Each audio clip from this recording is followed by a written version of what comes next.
जय श्री कृष्णा, जय श्री रामचंद्र भगवान ने की जय। जय श्री अयोध्या मातम। वैशाख मास में श्री रामचंद्र जी की कहानी अगस्त्य मुनि के मुख से श्री व्यास जी को बता रहे हैं। हम ये कथा सुन रहे हैं। जय श्री रामचंद्र भगवान ने की जय। उस मंत्रणा के समय लक्ष्मण जी द्वार रक्षक के रूप में स्थित थे। उसी समय तपोराशि तेजोनि जी दुर्वासा जी वहाँ पहुँच गए। उसमें बहुत ही क्षुधातुर थे। अतः तंतकाली प्रीतिपूर्वक उन्होंने लक्ष्मण जी से कहा, हे मित्रे, तुम शीघ्र जाओ, श्री राम के समक्ष मेरे आने का समाचार निवेदित करो। मेरे यहाँ आने का विशेष प्रयोजन है, अतः इसे विपरीत तुम नहीं जा सकते। अगस्त्य जी ने कहा, महर्षि दुर्वासा जी के श्राप से भयभीत लक्ष्मण जी उन दोनों के समक्ष जाकर निवेदन किया कि अत्रि नंदन तपोराशि दुर्वासा मुनि आपके दर्शनार्थ आए हैं। श्री राम ने भी काल से परामर्श कर उसको विदा किया और बाहर जाकर महर्षि दुर्वासा का दर्शन वंदन किया। प्रभु ने स्वागत सत्कार पूर्वक उनकी क्षुधा को सहतृप्त करके सेवे आदर सहित उन्हें विदा किया। तदुपरांत प्रतिज्ञा भंग के भय से वीर श्री राम ने लक्ष्मण जी का उसी समय त्याग कर दिया। सुंदर बुद्धि वाले स्त्रुजयी वीर लक्ष्मण अपने ज्येष्ठ भ्राता के वचन को यहाँ की, हे लक्ष्मण, आज से मैं तुम्हारा त्याग करता हूँ, सत्य करने हेतु सरयू जी के तट पर आ गए। तत्काल वे वहां पहुंचकर स्नान करके ध्यान योग में निमग्न हो गए। उन्होंने अपने मन को चिंतात्मा से संयुक्त कर दिया और शांत भाव से अवस्थित हो गए। तत्पश्चात सहस्त्र फणों से सुशोभित नागराज शेष पृथ्वी का सहस्त्रों विवरों के रूप में भेदन कर वहां प्रकट हो गए। उसी समय स्वर्गलोक से देवराज इंद्र भी समस्त देवों के साथ वहां आ गए। तदनंतर समस्त देवों के समक्ष इंद्र ने अपने सैन स्वरूप को प्राप्त हुए सत्यनिष्ठ लक्ष्मण जी से सुमधुर वाणी में निवेदन किया। इंद्र ने कहा, हे लक्ष्मण, अब उठो और सिंगरी अपने परम पद में आरोहण करो। हे स्त्रुहीनता वीर, अपने देव कार्य को परिपूर्ण किया है। अब आप सनातन परम पद रूप वैष्णव धाम को प्राप्त कीजिए। सहस्त्र फणों से विलसित आपकी मूर्ति श्री शेष जी के यहाँ पधार चुके हैं। वे सहस्त्र फण मंडल द्वारा पृथ्वी का भेदन करके यहाँ आए हैं। उनके फणों की मणियों से यह सहस्त्र छिदों वाला भूतल दगद हो गया है। इसलिए हे सुव्रत, आज से सरयू तट पर यह शोभन महातीर्थ शस्त्र धारा इस नाम से प्रसिद्ध होगा। इसमें संशय नहीं है। इस क्षेत्र का प्रमाण 25 धनुष का है। वहाँ श्रद्धा युक्त होकर स्नान दान था शरद से मनुष्य सर्व पाप विशुद्धात्मा होकर श्री विष्णु लोक को प्राप्त होता है। जो बुद्धिमान मनुष्य शस्त्र धारा में स्नान करके स्नातर सेंस जी का इस तीर्थ का विधिवत पूजन करता है, वह विष्णु लोक की प्राप्ति करता है। अतः यहाँ विधि विधान से स्नानादि पुण्य कृत्य करने चाहिए। मनुष्य को चाहिए कि विशेष नाग के स्वरूप की भावना कर यहाँ ब्राह्मणों को विशेष पूजन करे। श्रद्धालु जनों को यहाँ पर श्रवण, अन्न और वस्त्र आदि का दान करना चाहिए। यहाँ स्नान दान, श्री हरि का पूजन, ये सभी अक्षय रूपता को प्राप्त होते हैं। इसलिए तीर्थ पृथ्वी पर सदा सभी कामनाओं को सफल करने वाला होगा, इसमें संशय नहीं है। श्रावण मास के शुक्ल पक्ष की जो पंचमी तिथि है, उसके आने पर इस तीर्थ में सत्पुरुषों को शेष नाग की पूजा के साथ नागों के निमित्त प्रयत्न पूर्वक महान उत्सव करना चाहिए। इसके साथ ही नागों की पूजा करके ब्राह्मणों को भी संतुष्ट करना चाहिए। मनुष्यों द्वारा इस महातीर्थ में इस प्रकार उत्सव किए जाने पर सभी नाग संतुष्ट हो जाते हैं, तब मनुष्य को पीड़ा नहीं देते हैं। संपूर्ण वैशाख मास में निष्ठापूर्वक जो मनुष्य यहाँ स्नान करते हैं, सैकड़ों कोटि कल्पों तक उनकी पुनरावृत्ति नहीं होती। इसलिए मनुष्य को चाहिए कि वे प्रयत्न पूर्वक वैशाख मास में इस तीर्थ में स्नान दान, हरि पूजा, विशेष ब्राह्मण पूजा करे। इस अनुष्ठान से मनुष्य को सभी कामनाएं पूर्ण हो जाएगी। जो मानव श्री विष्णु के उद्देश्य कर इस अत्युत्तम तीर्थ में सुपात्र ब्राह्मण को सवसा सालंकारा पैसवनिगो का दान करेगा, उसका सदा निवास सनातन विष्णु लोक में होगा। इस तीर्थ में स्नान करने से मनुष्य को अक्षय स्वर्ग लोक की प्राप्ति होती है। श्रद्धालु मनुष्य को चाहिए कि विशेष रूप से लक्ष्मी नारायण की कृपा और धन समृद्धि की प्राप्ति के लिए वैशाख मास में द्विज दंपति की या वस्त्र अलंकारों से पूजा करे। भूतल पर स्थित जितने भी तीर्थ है वे वैशाख मास में यहाँ शस्त्र धारा तीर्थ में आ जाते हैं। यही वे मास भर निवास करते हैं, इसमें संदेह नहीं। इसलिए यहाँ विशेषकर वैशाख मास में स्नान से मनुष्य को सभी तीर्थों में स्नान का महान फल प्राप्त होता है। अगस्त्य जी ने कहा, हे मुनि राजेंद्र, इस प्रकार इंद्र ने देवता रूप को प्राप्त हुए लक्ष्मण जी से ये कहकर भू भार हरण से सक्षम सेंस को इस तीर्थ में स्थापित किया। लक्ष्मण जी को विमान में बैठकर सादर देवलोक को चले गए। तब से यह स्थान परम प्रसिद्धि को प्राप्त हुआ। वैशाख मास में इस तीर्थ का महत्व सर्वाधिक होता है। वैसे श्रावण शुक्ल पंचमी तिथि को भी इस तीर्थ का विशेष महत्व है। यद्यपि अन्य समय में भी ये तीर्थ सेव्य है, पर वहाँ प्रशस्त धारा तीर्थ में स्नान विशेष रूप से करना चाहिए। ऐसा करने से मनुष्य सर्वलोक की प्राप्ति करता है। जो बुद्धिमान नर श्रेष्ठ यहाँ यथाशक्ति सादर स्नान दान संपन्न करता है, वह पवित्र आत्मा इस लोक में अनेक सुख भोगों की प्राप्ति करके भक्ति भाव से जीवन यापन करता हुआ अंत में शेष साई श्रीपति के सायुज्य मुक्ति का लाभ प्राप्त करता है।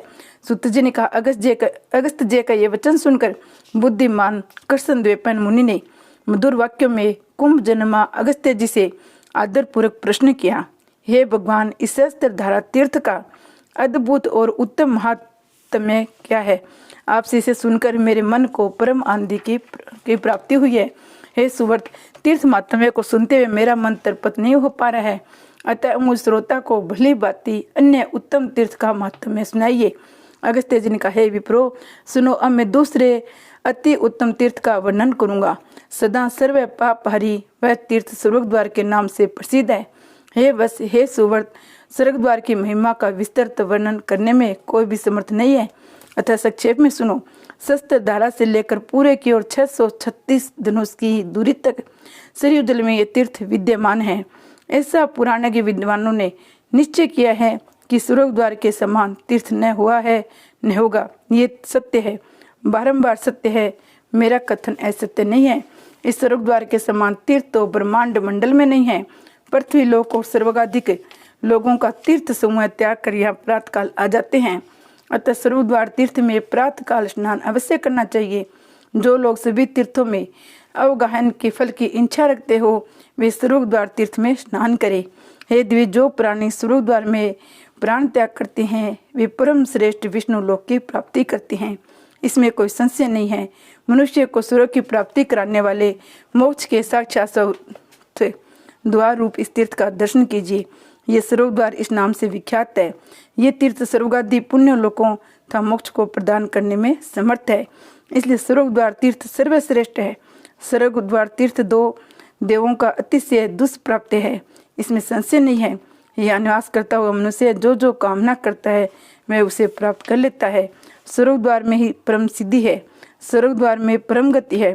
यहाँ पर जप, हवन, दान, दर्शन, तपस्या, ध्यान और अध्ययन आदि जो कुछ भी सहकृत्य किया जाता है वह सब अच्छे हो जाता है।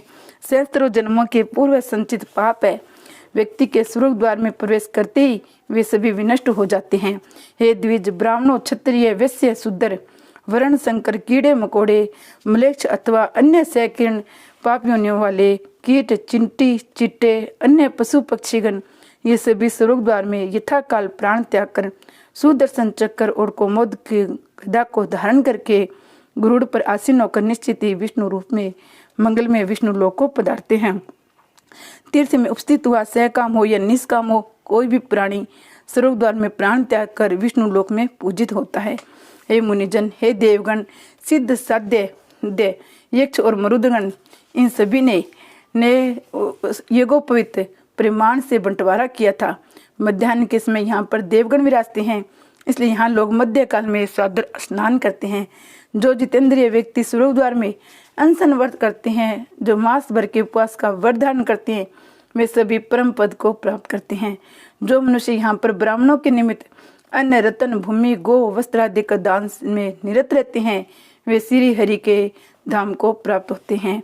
इस तीर्थ का स्वर्गद्वार इसलिए कहा गया है कि यहाँ से ही सिद्ध महात्मा, मुनिजन, पितृगण स्वर्ग को जाते हैं। समय देवादिदेव श्री हरि अपने को रूपों में व्यक्त करके रघुवंश शिरोमणि श्री राम होकर अपने भाइयों के साथ यह नित्य विहार करते हैं।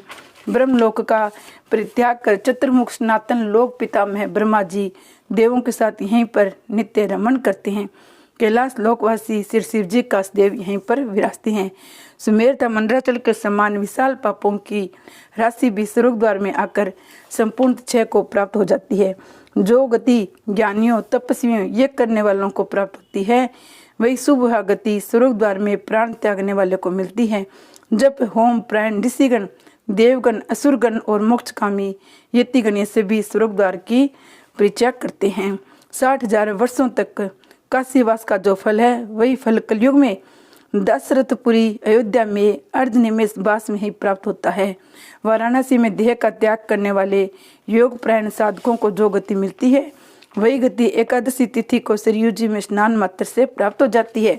स्वर्ग द्वार में आकर मृत्यु को प्राप्त कोई भी प्राणी नरक को नहीं जाता। भगवान केशव के अनुग्रह से अनुग्रहित वे सभी प्राणी निश्चित ही परम गति को प्राप्त होते हैं। हे द्विजोतम, भूलोक, अंतरिक्ष लोक, स्वर्गलोक जितने भी तीर्थ हैं उन सभी का अतिक्रमण कर ये तीर्थ स्वर्ग द्वार स्थित है।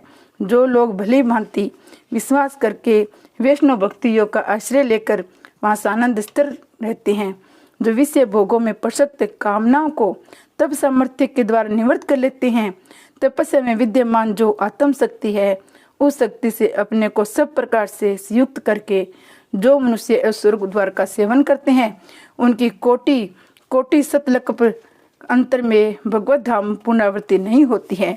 जो सैकड़ों शास्त्रों से मारा जाने पर भी इस स्वर्ग द्वार तीर्थ का त्याग नहीं करता वही निवास करता है। वह विद्वान उस परम पद को प्राप्त करता है जिसे पा लेने के उपरांत शोक नहीं रहता है। जो मनुष्य स्वर्ग द्वार में प्राण त्याग करता है वह परम गति को प्राप्त करता है। इस तल पर उत्तरायण, दक्षिणायन आदि का विचार नहीं करना चाहिए, क्योंकि जिन लोगों ने स्वर्ग द्वार का आश्रय ले रखा है उनके लिए प्रत्येक काल मंगलमय है। यहाँ पर स्नान मात्र से प्राणियों के सभी पाप समय विलीन हो जाते हैं। पृथ्वी पर रहकर मनुष्यों ने कितने ही पाप कर्म क्यों न किए हो, यहाँ स्नान मात्र से ही सभी असत कर्म का विनाश हो जाता है। शास्त्रों का तो यही समादर पूर्ण कथन है कि अयोध्या परम स्थान है, अर्थात वैकुंठ में भी श्रेष्ठतम धाम है। अयोध्यापुरी में चंद्रहरि नामक एक परम श्रेष्ठ तीर्थ है, जहाँ भगवान श्री हरि चंद्रहरि नाम से विराजमान है। इस चंद्रहरि देव की यात्रा विशेष ज्येष्ठी पूर्णिमा को होती है। इस तिथि में यहाँ की संवत्सर यात्रा को देवों ने निर्धारित किया है। हे विपर, इस तिथि में व्रती जनों को चंद्र शस्त्र व्रत उसका उद्यापन भी करना चाहिए। इस व्रत को यत्न पूर्वक संपन्न करने से सभी यज्ञों में अधिक फल प्राप्त होता है। ऐसा करने से सभी पापों का क्षय हो जाता है और मनुष्य को स्वर्गलोक की प्राप्ति होती है। व्यास जी ने कहा, हे भगवान, इस चंद्रहरि की शुभ उत्पत्ति तथा चंद्र व्रत की उद्यापन विधि का आप तत्वपूर्वक कहिए। अगस्त्य जी ने कहा, एक बार शीतल किरणों वाली सुधा निधि चंद्रदेव उत्सुकतावश अयोध्या के महात्म्य का साक्षात्कार करने हेतु यहाँ आए। अयोध्या नाथ श्री विष्णु को उन्होंने प्रणाम किया। तदनंतर तीर्थ यात्रा की विधि पूर्वक कर्मश अयोध्या तीर्थ की यात्रा करते हुए आश्चर्यचकित हो गए। यहाँ उन्होंने दुष्चर तपस्या से श्री विष्णु की सम्राधना की और विष्णु की कृपा को प्राप्त करके श्री हरि की अपने नाम से संयुक्त नाम वाली मूर्ति की स्थापना की। इसलिए इस विष्णु विग्रह की प्रसिद्धि चंद्रहरि के नाम से हुई। भगवान वासुदेव की कृपा से ये अद्भुत स्थान हुआ। हे सुव्रत, निश्चय ही सभी प्राणियों के पालन करता तथा मोक्ष के अधिपति भगवान वासुदेव का अत्यंत गोपनीय स्थान है। हे विपर, यहाँ पर भगवत साक्षात्कार का व्रत लेकर नाना विधि स्वरूप वाले जितेंद्रिय तथा मुक्त आत्मा सिद्ध जन विष्णु लोक की प्राप्ति की कामना से सर्वदा परम योग का अभ्यास करते हैं। जिस प्रकार यहाँ पर धर्म की प्राप्ति होती है वैसे अनंतर कहीं भी दुर्लभ है। यहाँ पर समापित वे सभी प्रकार के दान, व्रत, होम, अक्षय रूपता की प्राप्ति होती है। यहाँ सदा सभी प्राणियों की संपूर्ण काम्य फलों की प्राप्ति हो जाती है। इसलिए यहाँ पर यत्न पूर्वक कर्म रूप अर्थात शास्त्रीय विधि के अनुसार दान